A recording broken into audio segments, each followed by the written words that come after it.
咁近期秋高氣爽係觀賞蝴蝶嘅好時間嚟㗎。咁除咗喺保育區啦，可以欣賞到一啲珍貴嘅蝴蝶品種之外啦，喺一啲非保育區，好似係東涌汕頭啦，亦都有唔少好靚嘅蝴蝶㗎。有環保團體就話啦，將來港珠澳大橋建成，可能會影響當地蝴蝶嘅生長㗎。毛可怡報道。呢隻巴黎翠鳳蝶喺花間飛舞。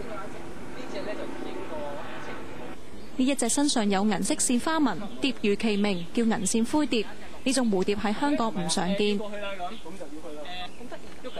佢仲識得用翅膀尾假扮頭部，保護免受攻擊。即係等人以為嗰個頭喐得嘅，真頭嚟嘅。呢班由市民組成嘅蝴蝶普查員嚟到東涌汕頭，記錄蝴蝶嘅品種。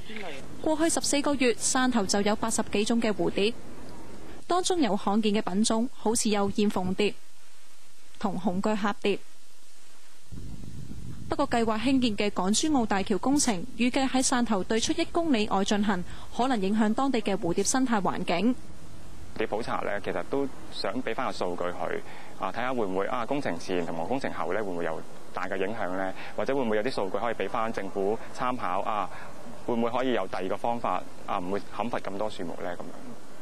喺東涌汕頭呢個地方，雖然唔屬於郊野公園或者係啲保育嘅地區，咁但係呢度仲有風水林同埋好多適合蝴蝶生長繁殖嘅植物，所以成為唔少蝴蝶棲身嘅地方。本港蝴蝶品種有增多趨勢之外，喺石澳更出現難得嘅蝴蝶雜交情況。左邊嘅係小眉雁蝶同串珠環蝶，兩隻唔同品種嘅蝴蝶交配；右面就係相同品種牙灰蝶交配。有專家就話，蝴蝶出現雜交嘅情況罕見。1000對蝴蝶交配咧，都未必有一對咧係會有雜交嘅行為。唔同嘅品種蝴蝶，就算成功交配啦，佢哋誕下一代嘅機會咧都好微嘅。咁就算真係成功咧，可以生產到下一代啦，咁佢嘅下一代咧好多時咧嗰個生長嘅情況唔係太理想。佢提醒市民觀蝶嘅時候，要盡量避免打擾佢哋。亞洲電視記者毛可怡報道。